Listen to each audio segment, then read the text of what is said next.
অসহায় বৃদ্ধার পাশে দাঁড়িয়েছেন ত্রিপুরা রাজ্য মহিলা কমিশন সহ চৈলাম ব্লক প্রশাসন।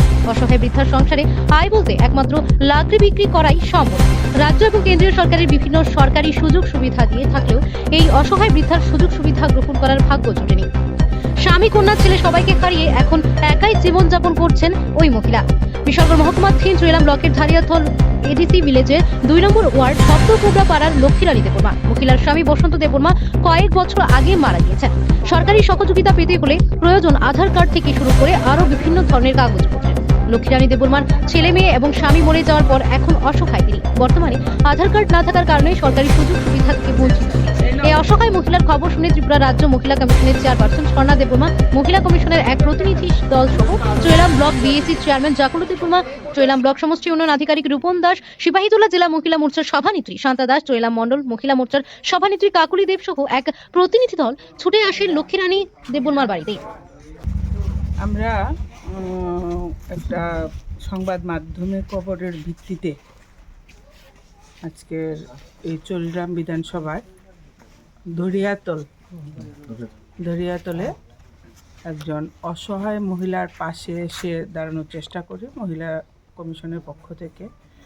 তো আমাদের আসার খবর শুনে এখানে উপস্থিত হয়েছেন এই এলাকার যে ব্লকের এই বিএসসি চেয়ারম্যান যিনি আছেন জুকলু দেববর্মা, এবং এসছেন ওনাকে স্যারকেও আমরা সম্মানের সঙ্গে আজকে আমাদের পাশে এসে দাঁড়িয়েছেন রূপন দাস বিডিও। তো সত্যি খুব একটা হৃদয় বিদারক, মানে কি বলবো, মানে ভাষা নেই কথাটা বলার মতন। কারণ আমরা সবাই জানি চারিদিকে অত্যন্ত বিশেষ করে মহিলাদের পাশে তো সরকার, রাজ্য সরকার, কেন্দ্র সরকার প্রচুর পরিমাণে কাজ করে চলছে যেন মহিলারা সশক্তিকরণ হয়, মহিলারা জীবনযাত্রা যেন সচ্ছল থাকে। সেই জায়গায় দাঁড়িয়েও হয়তো বা কোনো না কোনো কারণে ইনফরমেশনের অভাবে আজকে এরকম একটা মহিলার পাশে আমরা এসে দাঁড়িয়েছি যার নাম হলো লক্ষ্মীরানী দেববর্মা। ওনার স্বামী প্রয়াত বসন্ত দেববর্মা। তো আমরা যতটুকু জেনেছি ওনার স্বামীও মারা গেছেন, পাশাপাশি ওনার যে এক ছেলে এক মেয়ে ছিলেন, ওনারও রোগের আক্রান্ত হয়ে কোনো না কোনো রোগে আক্রান্ত হয়ে ওনারও নেই।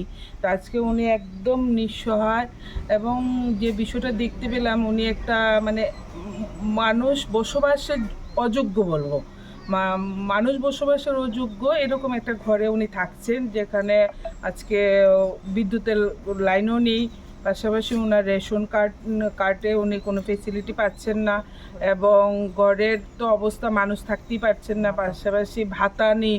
তো সেই জায়গায় দাঁড়িয়ে আমরা বলবো যে আমরা অত্যন্ত আনন্দিত যে বিডিও স্যার এবং এখানে যে বিএসসি চেয়ারম্যান স্যার ওনাদের পদক্ষেপে, বলিষ্ঠ পদক্ষেপে, এবং আমি এসডিএম স্যারের সঙ্গে কথা বলেছি। আসলে ওনাদের কাছে বিষয়টা জানকারি ছিলেন না, না হলে হয়তো অনেক আগে ওনার সেই ব্যবস্থাগুলো হয়ে যেত। তা আমরা 10-15 দিনের মধ্যে, আমাদের এসডিএম স্যারও কথা বলেছেন, 10-15 দিনের মধ্যে ওনার ঘরকে সংস্কার করে দেওয়ার কাজ, এবং পাশাপাশি ওনার যেগুলি প্রয়োজন আধার কার্ড সহ সমস্ত কাজ আমরা করে ওনার ভাতার ব্যবস্থা করে দেব। উনি যেন বাকি জীবনটা সুস্থতার সঙ্গে বসবাস করতে পারে এবং ভালো থাকেন। ওনার আত্মীয় স্বজনরা রয়েছেন পাশাপাশি, তো ওনাদের কাছেও আমরা সেইটাই আজকে আবেদন রাখছি যে ওনারা যেন ওনাকে দেখভাল করেন, কারণ অত্যন্ত নিঃসহায় মহিলাটি। তো যাই হোক, আমরা আশাবাদী আগামী দিন ওনাদের সহায়তা